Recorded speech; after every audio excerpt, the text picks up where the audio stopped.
ನಮಸ್ಕಾರ ಗೆಳೆಯರೆ. 50,000 ಕೋಟಿ ಮೌಲ್ಯದ ಒಪ್ಪಂದವನ್ನು ಫ್ರಾನ್ಸ್ ಪ್ರಸ್ತಾಪಿಸಿದೆ. ಹಾಗೂ ಇದರಲ್ಲಿ ಯುದ್ಧ ವಿಮಾನಗಳ ಜೊತೆಗೆ ಅವರ ಶಸ್ತ್ರಾಸ್ತ್ರಗಳು, ಸಿಮ್ಯುಲೇಟರ್ಗಳು, ಉಪಕರಣಗಳು, ಕ್ರೂನ ಟ್ರೈನಿಂಗ್ ಮತ್ತು ಲಾಜಿಸ್ಟಿಕ್ ಸಪೋರ್ಟ್ ಅನ್ನು ಸಹ ಒದಗಿಸಲಾಗುತ್ತದೆ. ಹಾಗಾದರೆ ಗೆಳೆಯರೆ, ಭಾರತ ಹಾಗೂ ಫ್ರಾನ್ಸ್ನ ಮಧ್ಯೆ ಏನು ಈ ಒಪ್ಪಂದವಾಗಲಿದೆ ಹಾಗೂ ಈ ರಾಫೇಲ್ನ ವೈಶಿಷ್ಟ್ಯತೆ ಏನಿದೆ ಅನ್ನೋದನ್ನ ಡಿಟೇಲ್ ಆಗಿ ಈ ವಿಡಿಯೋದಲ್ಲಿ ತಿಳಿದುಕೊಳ್ಳೋಣ. ಸೊ ಇಂಟ್ರೆಸ್ಟಿಂಗ್ ವಿಡಿಯೋವನ್ನ ಕೊನೆವರೆಗೂ ನೋಡಿ. ಆಕ್ಚುಲಿ ಗೆಳೆಯರೆ, ಭಾರತವು 26 ರಾಫೇಲ್ ಮತ್ತು ಸಬ್ಮರೈನ್ ಯುದ್ಧ ವಿಮಾನಗಳನ್ನು ಖರೀದಿಸಲು ಫ್ರಾನ್ಸ್ನೊಂದಿಗೆ ಒಪ್ಪಂದವನ್ನ ಮಾಡಿಕೊಳ್ಳಬಹುದು. ಹಾಗೇನೆ ನಿಮ್ಗೆ ಹೇಳೋದಾದ್ರೆ, ಫ್ರಾನ್ಸ್ ಸರ್ಕಾರವು ಈ ಒಪ್ಪಂದಕ್ಕೆ ಪ್ರಸ್ತಾವನೆಯನ್ನು ಕೂಡ ಕಳುಹಿಸಿದೆ. ಪ್ರಸ್ತಾವನೆಯ ಪ್ರಕಾರ ಈ ಒಪ್ಪಂದವು 50,000 ಕೋಟಿ ರೂಪಾಯಿ ಆಗಿರಬಹುದು. 22 ಸಿಂಗಲ್ ಸೀಟರ್ ಮತ್ತು 4 ಡಬಲ್ ಸೀಟರ್ ಜೆಟ್ಗಳನ್ನು ಸರ್ಕಾರ ಖರೀದಿಸಲಿದೆ. ಸೊ ಗೆಳೆಯರೆ, ನಿಮ್ಗೆ ಹೇಳೋದಾದ್ರೆ, ಭಾರತ ಸರ್ಕಾರವು ನೌಕಾಪಡೆಗಾಗಿ 22 ಸಿಂಗಲ್ ಸೀಟರ್ ಫೈಟರ್ ಏರ್ಕ್ರಾಫ್ಟ್ ಮತ್ತು 4 ಡಬಲ್ ಸೀಟರ್ ಟ್ರೈನರ್ ಏರ್ಕ್ರಾಫ್ಟ್ಗಳನ್ನು ಖರೀದಿಸಲು ತಯಾರಿ ನಡೆಸುತ್ತಿದೆ. ಅಕ್ಟೋಬರ್ನಲ್ಲಿ ಈ ಒಪ್ಪಂದಕ್ಕಾಗಿ ಸರ್ಕಾರವು ಲೆಟರ್ ಆಫ್ ರಿಕ್ವೆಸ್ಟ್ ಅಂದ್ರೆ ವಿನಂತಿಯ ಪತ್ರವನ್ನ ನೀಡಿತ್ತು. ಹಾಗೇನೇ ಈಗ ಫ್ರಾನ್ಸ್ ಸರ್ಕಾರವು ಮರೈನ್ ರಫೇಲ್ ಯುದ್ಧ ವಿಮಾನಗಳನ್ನು ಮಾರಾಟ ಮಾಡಲು ಲೆಟರ್ ಆಫ್ ಅಕ್ಸೆಪ್ಟೆನ್ಸ್ ಅಂದ್ರೆ ಸ್ವೀಕಾರ ಪತ್ರವನ್ನ ಕಳುಹಿಸಿದೆ. ಈ ಪತ್ರವು ಒಪ್ಪಂದಕ್ಕೆ ಸಂಬಂಧಿಸಿದ ಎಲ್ಲಾ ಮಾಹಿತಿಯನ್ನ ಒಳಗೊಂಡಿದೆ. ಅದು ಏನಂದ್ರೆ 50,000 ಕೋಟಿ ರೂಪಾಯಿ ಮೌಲ್ಯದ ಒಪ್ಪಂದವನ್ನು ಫ್ರಾನ್ಸ್ ಪ್ರಸ್ತಾಪಿಸಿದೆ. ಹಾಗೇನೆ ಅವರು ಯುದ್ಧ ವಿಮಾನಗಳ ಜೊತೆಗೆ ಅವರ ಶಸ್ತ್ರಾಸ್ತ್ರಗಳು, ಸಿಮ್ಯುಲೇಟರ್ಗಳು, ಉಪಕರಣಗಳು, ಸಿಬ್ಬಂದಿ ತರಬೇತಿ ಮತ್ತು ಲಾಜಿಸ್ಟಿಕ್ ಬೆಂಬಲವನ್ನು ಸಹ ಒದಗಿಸಲಾಗುವುದು ಅಂತ ಹೇಳಿದೆ. ಜುಲೈನಲ್ಲಿ ಡಿಫೆನ್ಸ್ ಅಕ್ವೈಸೇಷನ್ಸ್ ಕೌನ್ಸಿಲ್ ಒಪ್ಪಂದವನ್ನು ಅನುಮೋದಿಸಿತ್ತು. ಗೆಳೆಯರೆ, ನಿಮ್ಮ ಮಾಹಿತಿಗಾಗಿ ಹೇಳೋದಾದ್ರೆ, ಜುಲೈ 13ರಂದು ರಕ್ಷಣಾ ಸಚಿವರಾಗಿರುವಂತಹ ರಾಜನಾಥ್ ಸಿಂಗ್ ಅವರ ಅಧ್ಯಕ್ಷತೆಯಲ್ಲಿ ನಡೆದ ಡಿಫೆನ್ಸ್ ಅಕ್ವೈಸೇಷನ್ ಕೌನ್ಸಿಲ್ ಅಲ್ಲಿ ನೌಕಾಪಡೆಗೆ 26 ಜೆಟ್ಗಳನ್ನು ಖರೀದಿಸುವ ಒಪ್ಪಂದವನ್ನ ಅನುಮೋದಿಸಿದೆ.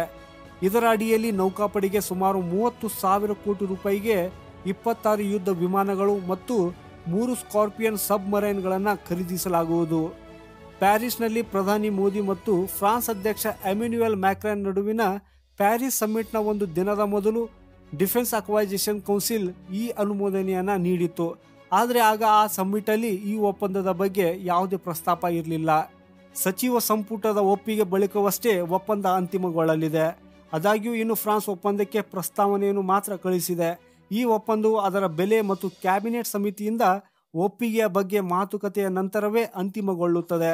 ಹಾಗೇನೆ ನಿಮ್ಗೆ ಹೇಳೋದಾದ್ರೆ, ನೌಕಾಪಡೆಗೆ ತನ್ನ 2 ವಿಮಾನವಾಹಕ ನೌಕೆಗಳಿಗೆ ಹೆಚ್ಚಿನ ಯುದ್ಧ ವಿಮಾನಗಳ ಅಗತ್ಯವಿದೆ. ಇದಲ್ಲದೆ ಸಾಗರದಲ್ಲಿ ನಮ್ಮ ಶಕ್ತಿಯನ್ನು ಹೆಚ್ಚಿಸಲು ಮತ್ತು ಚೀನಾದ ಹೆಚ್ಚುತ್ತಿರುವ ಬೆದರಿಕೆಯನ್ನು ಎದುರಿಸಲು ಈ ಒಪ್ಪಂದವು ಬಹಳ ಮುಖ್ಯವೆಂದು ಸಾಬೀತುಪಡಿಸಬಹುದು. ಹಾಗೇನೆ ನಿಮಗೆ ರಾಫೇಲ್ ಎಂ ಅಂದರೇನು ಅನ್ನೋ ಪ್ರಶ್ನೆ ಇರಬಹುದು. ಬನ್ನಿ ಗೆಳೆಯರೆ, ಅದರ ಬಗ್ಗೆ ತಿಳಿದುಕೊಳ್ಳೋಣ.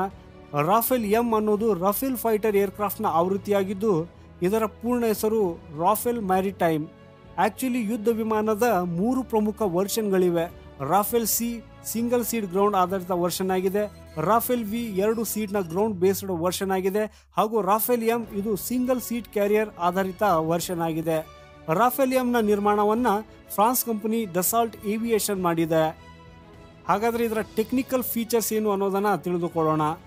ರಾಫೇಲ್ ಎಂನ ಉದ್ದ 15.27 ಮೀಟರ್ ಇದೆ, ಎತ್ತರ 5.34 ಮೀಟರ್ ಇದೆ ಮತ್ತು ಇದರ ತೂಕ 10,600 ಕೆಜಿ ಆಗಿದೆ.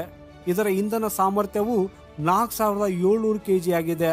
ಹೈ ಆಲ್ಟಿಟ್ಯೂಡ್ ಅಲ್ಲಿ ವಿಮಾನದ ಗರಿಷ್ಠ ವೇಗ 1,912 ಕಿಲೋಮೀಟರ್ ಪ್ರತಿ ಗಂಟೆ ಇದೆ. ಹಾಗೆಯೇ ಕಡಿಮೆ ಎತ್ತರದಲ್ಲಿ ಅದರ ವೇಗ 1,390 ಕಿಲೋಮೀಟರ್ ಪ್ರತಿ ಗಂಟೆ ಇದೆ. 3 ಡ್ರಾಪ್ ಟ್ಯಾಂಕ್ಗಳೊಂದಿಗೆ ಇದರ ವ್ಯಾಪ್ತಿಯು 3,700 ಕಿಲೋಮೀಟರ್ ಆಗಿದೆ. ಈ ವಿಮಾನವು ಯಾವುದೇ ಕ್ಯಾರಿಯರ್ ನೌಕೆಯಲ್ಲಿ ಟೇಕ್ ಆಫ್ ಮತ್ತು ಲ್ಯಾಂಡಿಂಗ್ ಮಾಡಬಹುದು. ಭಾರತೀಯ ವಾಯುಪಡೆಯಿಂದ ಪಡೆದ ರಾಫೇಲ್ನಿಂದ ಇದು 80%ಕ್ಕಿಂತ ಹೆಚ್ಚು ವೈಶಿಷ್ಟ್ಯಗಳನ್ನು ಹೊಂದಿದೆ. ನೌಕಾಪಡೆಯ ಸಾಮಾನ್ಯತೆಯ ಕಾರಣದಿಂದಾಗಿ ತರಬೇತಿ, ದುರಸ್ತಿ ಮತ್ತು ನಿರ್ವಹಣೆಯಲ್ಲಿನ ಉಳಿತಾಯವು ನೌಕಾಪಡೆಗೆ ಈ ವಿಮಾನಗಳಿಗೆ ಆದ್ಯತೆ ನೀಡುವುದಕ್ಕೆ ಕಾರಣವಾಯಿತು. ಈ ಯುದ್ಧ ವಿಮಾನವು ಅತ್ಯಾಧುನಿಕ ಕಡಲ ವ್ಯವಸ್ಥೆಗಳನ್ನು ಹೊಂದಿದ್ದು, ಯುದ್ಧ ನೌಕೆಗಳ ಜೊತೆಗೆ ಸಬ್ಮರೈನ್ಗಳನ್ನು ಪತ್ತೆ ಹಚ್ಚುವ ಸಾಮರ್ಥ್ಯವಿರುವ ಸಮುದ್ರ ಶೋಧ ರಡಾರ್ ಅನ್ನ ಒಳಗೊಂಡಿರುತ್ತದೆ. ಸೊ ಗೆಳೆಯರೆ, ಭಾರತ ಹಾಗೂ ಫ್ರಾನ್ಸ್ ಮಧ್ಯೆ ಏನು ಈ ಒಪ್ಪಂದವಾಗಿದೆ ಹಾಗೂ ಈ ರಾಫೇಲ್ನ ವೈಶಿಷ್ಟ್ಯತೆ ಏನಿದೆ ಅನ್ನೋದ್ರ ಬಗ್ಗೆ ಈಗ ನೀವು ತಿಳಿದುಕೊಂಡಿರಬೇಕು ಅನ್ನೋ ಭರವಸೆ ಇದೆ. ಈ ಮಾಹಿತಿ ಬಗ್ಗೆ ನಿಮ್ಮ ಅನಿಸಿಕೆಯನ್ನು ಕಮೆಂಟ್ ಬಾಕ್ಸಲ್ಲಿ ಕಮೆಂಟ್ ಮಾಡೋದ್ರ ಮೂಲಕ ನಮಗೆ ತಿಳಿಸಿ. ವಿಡಿಯೋ ಇಷ್ಟವಾದರೆ ಲೈಕ್ ಹಾಗೂ ಶೇರ್ ಮಾಡಿ. ಈ ರೀತಿಯ ಇಂಟ್ರೆಸ್ಟಿಂಗ್ ಮಾಹಿತಿಗಾಗಿ ನಮ್ಮ ಚಾನೆಲನ್ನು ಸಬ್ಸ್ಕ್ರೈಬ್ ಮಾಡೋದ್ರ ಜೊತೆಗೆ ನೋಟಿಫಿಕೇಶನ್ ಬೆಲ್ ಆನ್ ಮಾಡೋದನ್ನು ಮರೆಯದಿರಿ. ಹಾಗೆಯೇ ಫೇಸ್ಬುಕ್ಕಲ್ಲಿ ನೋಡ್ತಾ ಇದ್ದರೆ ಫೇಸ್ಬುಕ್ ಪೇಜನ್ನು ಫಾಲೋ ಮಾಡಿ. ನಮಸ್ಕಾರ.